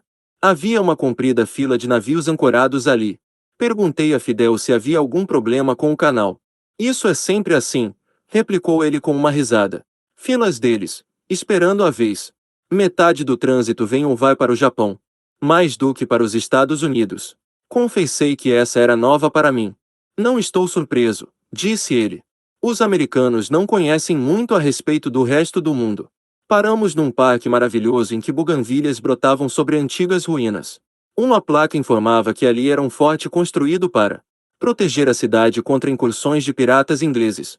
Uma família estava instalada para um piquenique noturno. O pai, a mãe, um filho e uma filha, e um senhor que eu imaginei ser o avô das crianças. Senti uma repentina saudade da tranquilidade que parecia envolver aquelas 5 pessoas. Quando passamos por eles, o casal sorriu, acenou e nos cumprimentou em inglês. Perguntei se eram turistas e eles riram. O homem se aproximou de nós. Sou da terceira geração da zona do canal, explicou orgulhosamente. Meu avô chegou aqui 3 anos depois de ela ter sido criada. Ele dirigia uma das mulas, os tratores que rebocavam os navios através das eclusas. Ele indicou o homem idoso, que estava preocupado em ajudar as crianças a arrumar a mesa para o piquenique. O meu pai trabalhou como engenheiro, e eu segui a carreira dele. A mulher tinha voltado para ajudar o sogro e os filhos. Atrás deles, o sol mergulhava na água azul. Era uma cena de beleza idílica, que lembrava uma pintura de Monet. Perguntei ao homem se eles eram cidadãos americanos. Ele me olhou com incredulidade. É, claro. A zona do canal é território americano. O filho se aproximou correndo para informar ao pai que o jantar estava pronto. O seu filho será da 4ª geração. O homem juntou as mãos. Em sinal de prece ergueu-as para o céu. Rezo ao bom Deus todos os dias para que ele tenha essa oportunidade. Viver na zona do canal é maravilhoso. Então ele baixou as mãos e olhou diretamente para Fidel. Só espero que possamos mantê-la por mais 50 anos. Aquele tirano do Torrijos está criando uma série de problemas. É um homem perigoso. Fui tomado de uma pressa repentina e me despedi dele em espanhol. Adinhos. Espero que você e sua família aproveitem bastante a estada aqui e aprendam bastante sobre a cultura do Panamá. Ele me olhou com um ar enojado. Não falo a língua deles, disse. Em seguida, deu-nos as costas abruptamente e voltou para junto da família e para o seu piquenique. Fidel aproximou-se de mim, passou um braço sobre os meus ombros e me apertou fortemente. Obrigado, ele disse. De volta à cidade, Fidel conduziu o carro através de uma área que ele classificou como de favelas. Não é uma das piores, explicou ele. Mas você já pode fazer uma ideia. Barracos de madeira e fossos de água estagnada acompanhavam a rua, as frágeis habitações sugerindo barcos em ruína naufragados em uma fossa sanitária. Um cheiro putrefato de esgoto invadiu o nosso carro enquanto crianças de barriga inchada corriam ao longo da rua. Quando diminuímos a marcha, elas se aglomeraram do meu lado, chamando-me de uncle e esmolando dinheiro. A cena me lembrou Jacarta. A maioria das paredes estava coberta de grafites. Havia algumas com o costumeiro coração com os nomes do casal rabiscado dentro, mas a maioria dos grafites era com slogans expressando inimizade contra os Estados Unidos. Go home, gringo. Parem de sujar o nosso canal. Tio Sam, senhor de escravos, e digam a Nixon que o Panamá não é o Vietnã. Um que mais me fez estremecer por dentro dizia: morte à liberdade é o caminho para Cristo. Espalhados entre essas pichações viam-se posteres de ornar torrijos. Agora, o outro lado, disse Fidel. Cumprimos a nossa missão. Oficial, e você é um cidadão americano. Então, podemos ir embora. Sob o céu avermelhado. Ele dirigiu o carro para a zona do canal. Por mais que eu achasse que estava preparado, não era o suficiente. Eu mal podia acreditar na opulência do lugar: enormes prédios brancos, gramados meticulosamente aparados, residências luxuosas, campos de golfe, lojas e casas de espetáculos. Os fatos, disse ele. Tudo aqui é propriedade americana. Todas as empresas, supermercados, barbearias, salões de beleza, restaurantes, todos estão isentos das leis e dos impostos panamenhos. Existem 7 campos de golfe de 18 buracos, agências do correio americano espalhadas em pontos estratégicos, tribunais e escolas americanas. Na verdade, tratasse de um país dentro de um país. Que afronta! Fidel observou-me enquanto concordava com um rápido movimento de cabeça. Sim, disse ao mesmo tempo. Essa é uma boa classificação para isso. Para lá, ele apontou para a cidade, a renda per capita é menor do que $1.000 ao ano, e as taxas de desemprego são de 30%. É claro que na pequena favela que acabamos de visitar ninguém chega a ganhar nem perto de $1.000 e dificilmente alguém tem emprego. O que está sendo feito? Ele se voltou e me dirigiu um olhar que oscilava entre a raiva e a tristeza. O que nós podemos fazer? Balançou a cabeça. Não sei, mas vou lhe dizer uma coisa: Torrijos está tentando. Acho que pode ser fatal para ele, mas sem dúvida nenhuma ele está fazendo o máximo possível ao alcance dele. Ele é um homem que vai lutar até a morte pelo seu povo. Enquanto saíamos da zona do canal, Fidel sorriu. Você gosta de dançar? Sem esperar pela resposta, acrescentou: vamos jantar e depois vou lhe mostrar um outro lado diferente do Panamá. Soldados e prostitutas. Depois de um bife suculento e uma cerveja gelada, saímos do restaurante e descemos por uma rua às escuras. Fidel me advertiu para nunca andar a pé naquela parte de cidade. Quando vier aqui, tome um táxi na porta do prédio. Ele apontou com a mão. Logo ali, atrás daquele muro, fica a zona do canal. Ele dirigiu em silêncio até chegarmos a um estacionamento lotado. Encontrou uma vaga e estacionou. Um velho cambaleou até nós. Fidel saiu e deu-lhe umas palmadinhas nas costas. Depois passou a mão carinhosamente pelo capo do carro. Tome conta dele. É o meu xodó. Estendeu uma nota para o homem. Saímos do estacionamento em poucos passos e de repente nos encontramos numa rua fartamente iluminada por letreiros de neon. 2 meninos passaram correndo, apontando bastões de madeira um para o outro e imitando homens atirando com armas de fogo. Um se estatelou entre as pernas de Fidel, quase atingindo-lhe a virilha com a cabeça. O menino parou e recuou. Desculpe, senhor, gaguejou em espanhol. Fidel pousou as mãos sobre os ombros do menino. Não foi nada, rapaz, disse. Mas me diga uma coisa, em quem você e o seu amigo estavam atirando? O outro menino se aproximou. Passou o braço de maneira protetora em torno do primeiro. E o meu irmão, explicou. Desculpe. Está tudo bem. Fidel falou rindo. Ele não me fez nada. Só perguntei em quem vocês estavam atirando. Quando eu era da sua idade, brincava disso também. Os meninos se entreolharam.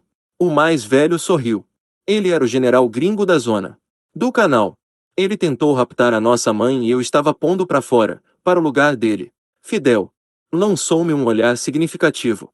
E qual é o lugar dele? A terra dele, os Estados Unidos. A sua mãe trabalha aqui. Trabalha ali. Os meninos apontaram com orgulho para um letreiro em neon rua abaixo. Ela trabalha no balcão. Então continuem a brincar. Fidel deu uma moeda para cada um. Mas tomem cuidado, hein? Fiquem na parte iluminada da rua. Sim, senhor. Obrigado. Os meninos saíram correndo. Enquanto caminhávamos, Fidel explicou que as mulheres panamenhas eram proibidas por lei de serem prostitutas. Elas podem atender no balcão do bar e dançar, mas não podem vender o corpo. Isso é reservado às de fora. Paramos dentro do bar onde reverberava uma música popular americana. Os meus olhos e ouvidos precisaram de um instante para se acostumar. Uma dupla de soldados corpulentos americanos permanecia em pé ao lado da porta. As braçadeiras na manga do uniforme indicavam que eram da polícia militar. Fidel me conduziu ao bar e então vimos o palco. 3 jovens mulheres dançavam ali, nuas do pescoço para baixo. Uma usava um boné de marinheiro, a outra um boina verde e a terceira um chapéu de cowboy. Elas tinham um corpo espetacular e estavam sorrindo. Pareciam estar competindo umas com as outras, como se dançassem numa competição. A música, a maneira como dançavam, o palco, poderia ser uma discoteca em Boston, a não ser pelo fato de que elas estavam nuas. Abrimos caminho por entre um grupo de rapazes que falavam inglês. Embora eles usassem camiseta e calças jeans, o corte de cabelo, bem aparado no estilo militar, denunciava a sua condição de soldados da base militar da zona do Canal. Fidel deu uma tapinha no ombro de uma garçonete. Ela se voltou, deu um gritinho de prazer e atirou os braços ao redor do pescoço dele. O grupo de rapazes observou a cena com atenção, lançando entre si olhares desaprovadores. Imaginei se eles pensavam que o destino manifesto incluía aquela mulher panamenha. A garçonete levou-nos a um canto. De algum lugar, ela conseguiu tirar uma mesinha e 2 cadeiras. Assim que nos acomodamos, Fidel trocou cumprimentos em espanhol com 2 homens sentados a uma mesa ao lado da nossa. Ao contrário dos soldados, eles usavam camisa estampada de mangas curtas e calça com vinco. A garçonete voltou com um par de cervejas Balboa, e Fidel deu-lhe um tapinha no traseiro quando ela se voltou para sair. Ela sorriu e atirou-lhe um beijo. Eu relanceei o olhar ao redor e fiquei aliviado ao descobrir que os rapazes do bar não estavam mais nos observando. Estavam mais interessados nas dançarinas. A maioria dos clientes era soldados falando inglês, mas havia outros, como os 2 ao nosso lado, que obviamente eram panamenhos. Eles se destacavam porque o cabelo não era cortado rente para inspeção e porque não usavam camiseta e calças jeans. Alguns deles estavam sentados nas mesas, outros permaneciam encostados nas paredes. Eles pareciam estar grandemente alertas, como cães pastores guardando grupos de ovelhas. As mulheres espalhavam-se pelas mesas. Elas se movimentavam constantemente, sentando-se no colo dos homens, gritando para a garçonete, dançando, girando, cantando, fazendo turnos no palco. Elas usavam saia justa, camiseta, jeans, vestido de alcinhas, salto alto. Uma usava um vestido em estilo vitoriano com véu, outra usava apenas um biquíni. Era óbvio que apenas as mais bonitas eram capazes de sobreviver ali. Admirei-me com o número das que iam para o Panamá e imaginei o desespero que as levará a isso. São todas de outros países, gritei a Fidel por cima da música. Ele inclinou a cabeça, concordando. Com exceção, ele apontou para as garçonetes. Elas são panamenhas. De que países elas vêm? Honduras, El Salvador, Nicarágua e Guatemala. Países vizinhos. Não totalmente. A Costa Rica e a Colômbia são os nossos vizinhos mais próximos. A garçonete que nos levará àquela mesa aproximou-se e sentou-se no colo de Fidel. Ele acariciou-lhe suavemente as costas. Clarissa, conte ao meu amigo americano por que elas saem do seu país de origem, pediu ele, acenando com um movimento de cabeça para o palco. Ali, novas garotas recebiam os chapéus das anteriores que saltaram para baixo e começaram a se vestir.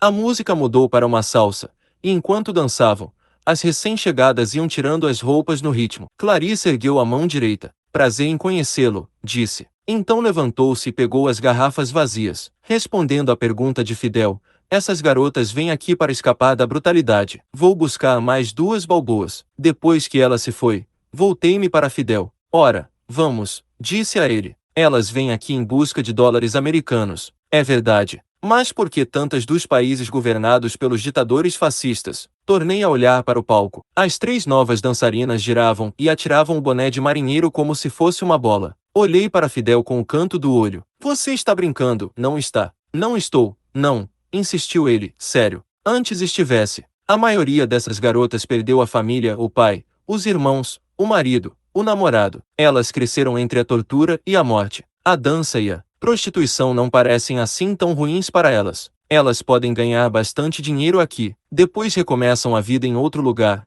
compram uma lojinha, abrem um café. Ele foi interrompido por uma comoção junto ao bar. Viu uma garçonete dar um murro em um dos soldados, que lhe pegou a mão e começou a torcer-lhe o pulso. Ela deu um grito e caiu de joelhos. Ele riu e gritou para os companheiros. Eles todos riram. Ela tentou atingi-lo com a mão livre. Ele torceu com mais força. O rosto dela se contorceu de dor. Os policiais militares permaneceram na porta, observando calmamente. Fidel levantou-se de um ímpeto e partiu em direção ao bar. Um dos homens na mesa ao lado da nossa levantou a mão para detê-lo. Tranquilo, hermano, disse ele. Fique calmo, irmão. Henrique controla a situação. Um panamenho alto e forte saiu das sombras do lado do palco. Andando com a desenvoltura de um gato, chegou junto ao soldado num instante. Com uma das mãos segurou o pescoço do homem enquanto com a outra banhou-lhe o rosto com um copo de água. A garçonete escapou. Diversos panamenhos que estavam encostados às paredes formaram um semicírculo ao redor do leão de chácara. Ele ergueu o soldado de encontro ao bar e disse algo que eu não consegui ouvir. Então elevou a voz e falou devagar sem mh inglês, alto o suficiente para quem quer que estivesse no salão ouvisse apesar da música. A garçonete passou dos limites com estes rapazes, e vocês não toquem nas outras antes de pagá-las. Os dois policiais finalmente entraram em ação. Aproximaram-se do grupo de panamenhos. Nós cuidamos da situação a partir daqui, Henrique, disseram. O leão de chácara jogou o soldado no chão e deu-lhe no queixo um aperto final, forçando-lhe a cabeça para trás e arrancando um grito de dor. Você entendeu bem. Ouviu-se um grunhido abafado. Bom, ele empurrou o soldado para os dois policiais militares. Levem-no para fora daqui. Conversas com o general. O convite foi completamente inesperado. Uma manhã durante aquela mesma visita de 1972, eu estava sentado em um escritório emprestado pelo Instituto de Recursos Hidráulicos e Eletrificação, a empresa pública panamenha de produção e distribuição de eletricidade. Eu estava concentrado em uma tabela estatística quando um homem bateu de leve no batente da minha porta aberta. Eu o convidei a entrar, satisfeito com alguma desculpa para afastar a minha atenção dos números. Ele se apresentou como motorista do general e disse que viera para me levar a um dos bangalos do general. Uma hora depois, eu estava sentado do outro lado da mesa do general Ornato Torrijos. Ele estava vestido informalmente, num estilo típico panamenho, calça caqui e uma camisa de mangas curtas desabotoada na frente, azul claro com uma estampa delicada esverdeada. Ele era alto, forte e bonito. Ele parecia incrivelmente relaxado para um homem com as responsabilidades que tinha. Uma mecha de cabelo escuro caía-lhe sobre a testa proeminente. Ele me perguntou sobre as minhas recentes viagens à Indonésia, Guatemala e Ira. Os três países o fascinavam, mas ele parecia especialmente intrigado com o rei do Ira, Shah Mohammed Reza Pahlavi. O Shah chegará ao poder em 1941, depois que os britânicos e soviéticos derrubaram o pai dele, a quem acusaram de colaborar com Hitler. Você consegue imaginar, disse Torrijos, fazer parte de um plano para destronar o seu próprio pai. O chefe de Estado do Panamá tinha um grande conhecimento da história daquela terra distante. Conversamos sobre como as posições se inverteram para o Shah em 1951, e como seu próprio primeiro-ministro, Mohamed Mossadegh, forçou-o ao exílio. Torrijos sabia, como a maioria das pessoas no mundo, que fora a CIA que rotulara o primeiro-ministro de comunista e que manobrara para reconduzir o Shah ao poder. No entanto, ele não conhecia, ou pelo menos não mencionou, as partes que Claudine me confidenciara, sobre as manobras sorrateiras de Kenny Roosevelt e do fato de que essas manobras foram o começo de uma era de imperialismo, a chama que acendeu a conflagração do Império Mundial. Depois que o Shah foi reempossado, continuou Torrijos, ele lançou uma série de programas revolucionários visando ao desenvolvimento do setor industrial e levando o Ira à era moderna. Perguntei-lhe como viera a saber tanto sobre o Irã. Eu fiz questão disso, declarou ele. Não tenho as políticas do Shah em tão alta conta, a disposição de derrubar o próprio pai, tornar-se um boneco da CIA, mas parece que fez coisas boas para o seu país. Talvez eu possa aprender alguma coisa com ele, se ele sobreviver. Acha que ele não vai sobreviver? Ele tem inimigos poderosos, e alguns dos melhores guarda-costas do mundo. Torrijos lançou-me um olhar irônico. A polícia secreta dele, a SAVAK, tem a reputação de ser de uma seita de assassinos implacáveis. Isso não atrai muitos amigos. Ele não vai durar muito. Fez uma pausa, depois rolou os olhos para o alto. Guarda-costas, também tem alguns. Acenou para a porta. Você acha que eles salvam a minha vida se o seu país decidir se livrar de mim? Perguntei se ele pensava nisso realmente como uma possibilidade. Ele arqueou as sobrancelhas de uma maneira que me fez sentir um idiota por ter feito a pergunta. Nós temos o canal. Isso é muito maior do que Arbenz e United Fruit. Eu pesquisara sobre a Guatemala e compreendia o que Torrijos queria dizer. A United Fruit Company fora naquele país o equivalente político do Canal do Panamá. Fundada no fim da década de 1800, a United Fruit logo se transformou numa das forças mais influentes da América Central. Durante a década de 1950, o candidato reformista Jacob Arbenz foi eleito presidente da Guatemala em uma eleição aclamada em todo o hemisfério como um modelo de processo democrático. Na época, menos de 3% dos guatemaltecos possuíam 70% de todas as terras. Arbenz prometeu ajudar os pobres a sair da miséria, e depois da eleição implementou um abrangente programa de reforma agrária. As classes médias e baixas de toda a América Latina aplaudiram Arbenz, disse Torrijos. Pessoalmente, ele foi um dos meus heróis. Mas nós também ficamos em expectativa. Sabíamos que a United Fruit era contrária a essas medidas, uma vez que era um dos maiores e mais opressores latifundiários da Guatemala. Ela também era dona de grandes plantações na Colômbia, Costa Rica, Cuba, Jamaica, Nicarágua, São Domingos e Aquino, Panamá. Ela não podia permitir que Arbenz nos alimentasse a imaginação. Eu conhecia o resto da história. A United Fruit lançou uma enorme campanha de relações públicas nos Estados Unidos, visando convencer a opinião pública americana e o Congresso de que Arbenz fazia parte de uma conspiração russa e que a Guatemala era um satélite soviético. Em 1954, a CIA coordenou um golpe. Os pilotos americanos bombardearam a cidade da Guatemala e o presidente Arbenz, democraticamente eleito, foi derrubado, substituído pelo coronel Carlos Castilho Armas, um ditador implacável de direita. O novo governo devia tudo à United Fruit. Como forma de agradecimento, o governo reverteu o processo de reforma agrária, aboliu os impostos sobre títulos e dividendos pagos a investidores estrangeiros, aboliu o voto secreto e encarcerou os seus milhares de opositores. Qualquer um que ousasse criticar Castilho era perseguido. Os historiadores acompanharam a violência e o terrorismo que flagelaram a Guatemala por grande parte do restante do século. A não tão secreta aliança entre a United Fruit, a CIA e as Forças Armadas guatemaltecas comandadas pelo coronel ditador Arbenz foi assassinado. Continuou Torrijos. Foi um assassinato político e emblemático. Fez uma pausa e franziu as sobrancelhas. Como pôde o seu povo engolir esse entulho da CIA? Comigo não vai ser assim tão fácil. Os militares daqui estão do meu lado. Um assassinato político não funcionaria. Ele sorriu. A própria CIA teria de me matar. Ficamos em silêncio por alguns segundos, cada um imerso nos próprios pensamentos. Torrijos foi o primeiro a falar. Você sabe quem é o dono da United Fruit? Indagou ele. A Zapata Oil, empresa de George Bush, o nosso embaixador nas Nações Unidas. Um homem com ambições. Ele inclinou o corpo para a frente e abaixou o tom de voz. E agora estou saindo contra os amigos dele da Bestel. Aquilo me sobressaltou. A Bestel era a mais poderosa empresa de engenharia do mundo e uma frequente colaboradora nos projetos da MEN. No caso do Plano Geral do Panamá, eu presumira que ela fosse uma das nossas principais concorrentes. O que está querendo dizer com isso? Há muitas obras escritas sobre Arbenz, a United Fruit e a violenta história da Guatemala. Estivemos pensando em construir um novo canal, no nível do mar, sem eclusas, que poderia dar passagem a navios maiores. Os japoneses podem estar interessados em financiar o projeto. Eles são os maiores clientes do canal. Exatamente. É claro que se fornecerem o dinheiro, farão a construção. Aquilo me atingiu. A Bestel vai ficar de fora. A maior obra de engenharia da história recente. Fez uma pausa. O presidente da Bestel é o George Shultz, secretário do Tesouro de Nixon. Você pode imaginar o golpe que vai ser para ele e um evidente aborrecimento. A Bestel tem alimentado os amigos de Nixon, Ford e Bush.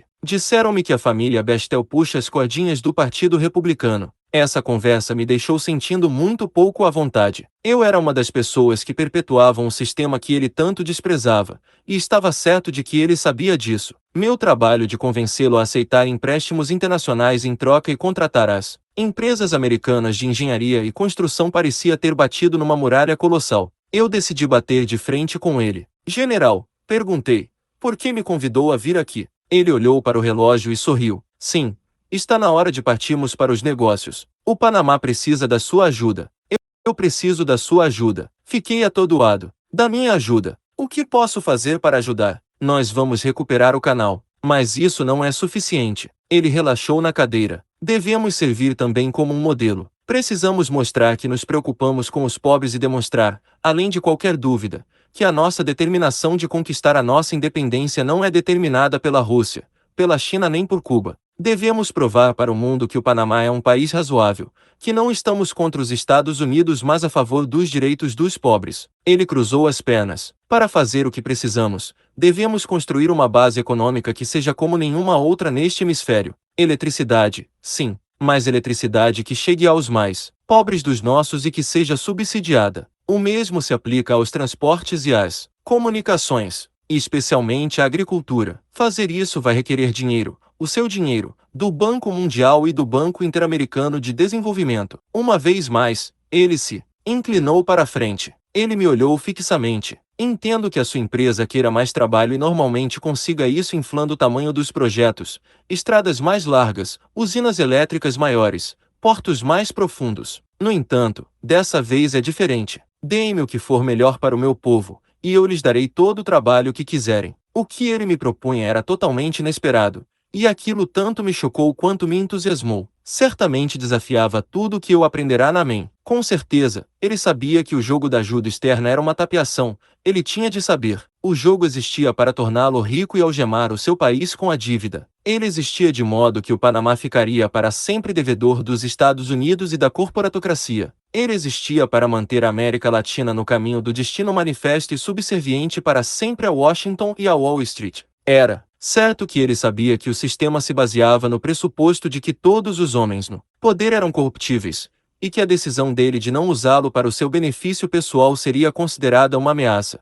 uma nova forma de dominó que podia iniciar uma reação em cadeia e acabaria por derrubar o sistema inteiro. Olhei através da mesa de centro para aquele homem que certamente entendia que por causa do canal ele desfrutava de um poder muito especial e exclusivo, e que ele o colocava numa posição particularmente precária.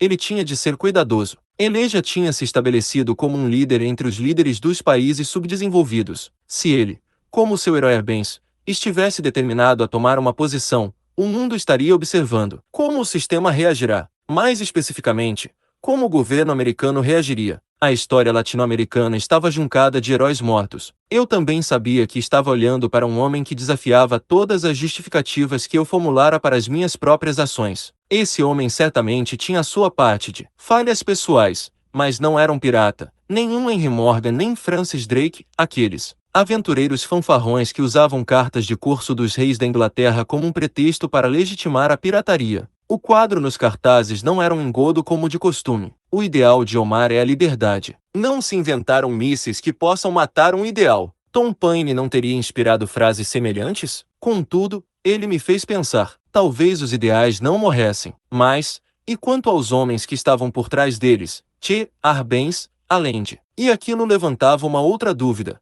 Como eu responderia se Torrijos fosse impelido ao papel de mártir? No momento em que me despedi dele, nós dois entendíamos que a MEM teria o contrato para o plano geral, e que eu faria de tudo para conseguir a aprovação de Torrijos num novo e sinistro período da história da economia como economista-chefe. Eu não só era responsável por um departamento na MEM como também pelos estudos que desenvolvíamos ao redor do mundo, mas também se esperava que eu estivesse a par das tendências e teorias econômicas do momento. O início da década de 1970 foi uma época de importantes mudanças na economia internacional. Durante a década de 1960, um grupo de países formou a OPEP, o Cartel de Países Produtores de Petróleo, em grande parte como uma reação ao poder das grandes refinarias. O Irã também foi um fator importante. Muito embora o Shah devesse a sua posição e possivelmente a vida à intervenção clandestina dos Estados Unidos durante a derrubada de Mossadegh, ou talvez por causa daquele acontecimento, o Shah era sensivelmente consciente de que a sua sorte poderia se inverter a qualquer momento. Os chefes de Estado de outros países produtores de petróleo compartilhavam essa certeza e a paranoia que a acompanhava. Eles também sabiam que as maiores companhias petrolíferas internacionais, conhecidas como as Sete Irmãs, tinham um acordo para controlar os preços do petróleo, e assim os tributos que pagavam aos países produtores, como um meio de colher os próprios lucros imprevistos. A OPEP foi organizada no sentido de reverter o processo. Tudo isso se manifestou no início da década de 1970, quando a OPEP colocou os gigantes industriais de joelhos. Uma série das ações combinadas, que culminaram no embargo do petróleo de 1973, simbolizado por longas filas nas distribuidoras de gás americanas, ameaçou gerar uma catástrofe econômica que rivalizava com a Grande Depressão. Foi um choque sistêmico no desenvolvimento da economia mundial, e de uma magnitude que poucas pessoas podiam chegar a compreender. A crise do petróleo não podia ter acontecido em momento pior para os Estados Unidos. Eles eram um país confuso, cheio de medo e incerteza, abalado por uma guerra humilhante no Vietnã e um presidente que estava prestes a renunciar. Os problemas de Nixon não se limitavam ao Sudeste Asiático e ao Watergate. Ele entrará em cena num momento em que, em retrospectiva, seria compreendido como o limiar de uma nova época da política e da economia. Naqueles dias, parecia que os pequenos, incluindo os países da OPEP, estavam conseguindo dar uma virada. Eu estava fascinado pelo que acontecia no mundo. Eu comia o pão servido pela corporatocracia, e ainda assim um lado secreto de mim adorava ver os mestres serem colocados nos seus lugares. Eu acho que isso mitigava um pouco a minha culpa. Eu via a sombra de Thomas Paine de lado, gostando da OPEP. Nenhum de nós tinha consciência da dimensão das consequências do embargo no momento em que ele estava acontecendo. Com certeza, todos tínhamos as nossas teorias a respeito, mas não podíamos entender o que desde então ficou claro. Como uma ideia vaga, sabíamos que as taxas do crescimento econômico depois da crise do petróleo não passariam da metade das que prevaleciam nas décadas de 1950 e 1960, e que elas haviam sido criadas contra uma pressão inflacionária muito maior. O crescimento que ocorria era estruturalmente diferente e criava praticamente poucos empregos, de modo que o desemprego aumentou. Para culminar a situação, o sistema monetário internacional sofreu um golpe. A rede de conexões de taxas de câmbio fixas, que prevalecera desde o final da Segunda Guerra Mundial, em essência sofreu um colapso. Naquela época, eu frequentemente me encontrava com amigos para discutir essas questões no horário do almoço ou em meio a cervejas depois do horário de trabalho. Algumas dessas pessoas trabalhavam para mim. O meu pessoal incluía homens e mulheres bem capacitados, na maioria jovens, que em sua maioria eram livre-pensadores, ao menos segundo os padrões convencionais. Outros eram consultores executivos de Boston ou professores de faculdades locais, e um era assistente de um congressista estadual. Eram encontros informais, a que às vezes comparecia só mais alguém além de mim, enquanto outros podiam incluir dezenas de participantes. As sessões eram sempre animadas e barulhentas. Confissões de um assassino econômico 58. Quando penso nessas conversas, fico embaraçado ao imaginar o sentimento de superioridade que eu sentia. Eu sabia de fatos sobre os quais não podia comentar. Os meus amigos às vezes ostentavam as suas credenciais, libações em BA com Rio ou em Washington, cargos de professor ou PhDs, e eu respondia a isso apenas com o meu cargo de economista-chefe de uma importante empresa de consultoria, que viajava de primeira classe por todo o mundo. Ainda assim, não podia comentar sobre os meus encontros particulares com homens como Torrijos, ou as coisas que eu sabia sobre as maneiras como estávamos manipulando países em todos os continentes. Era tanto uma fonte de arrogância pessoal como de frustração. Quando conversávamos sobre a força dos pequenos, eu tinha de me controlar ao máximo. Eu sabia o que nenhum deles tinha como saber que a corporatocracia, a sua faixa de AS, e os chacais esperando na retaguarda nunca permitiriam que os pequenos tivessem o controle. Eu só precisava recorrer aos exemplos de Arbenz e Mossadegh, e mais recentemente, a derrubada pela CIA em 1973 do presidente democraticamente eleito do Chile, Salvador Allende. Na verdade, eu entendia que a gravata do Império Mundial estava se fortalecendo, a despeito da OPEP, ou, como eu suspeitava na época mas não confirmei até mais tarde,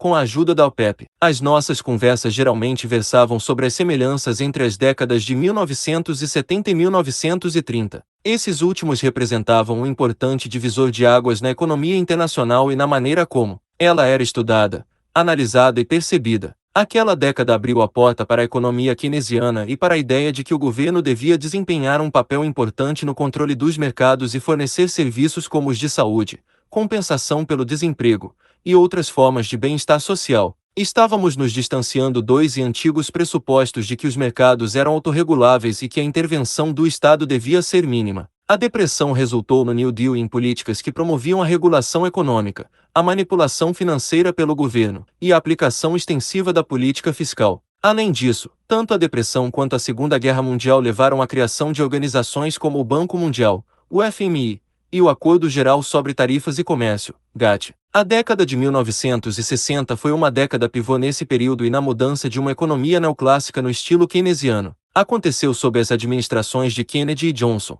e talvez a maior influência isolada tenha sido a de um homem, Robert McNamara. McNamara era um constante participante dos nossos grupos de discussão, é claro. Todos nós sabíamos da sua subida meteórica aos portais da fama, de gerente de planejamento e análise financeira da Ford Motor Company em 1949 a presidente da Ford em 1960, o primeiro chefe de empresa escolhido fora da família Ford. Logo depois disso, Kennedy indicou como secretário da Defesa. McNamara tornou-se um forte defensor de uma tendência keynesiana no governo, usando modelos matemáticos e métodos estatísticos para determinar os níveis de tropas, alocação de fundos e outras estratégias no Vietnã. Sua defesa da liderança agressiva tornou-se uma marca registrada não só entre gerentes do governo como também entre os executivos de empresas. Isso formou a base de uma nova tendência filosófica para ensinar administração nas faculdades de administração de todo o país, e acabou levando a uma nova geração de CEOs,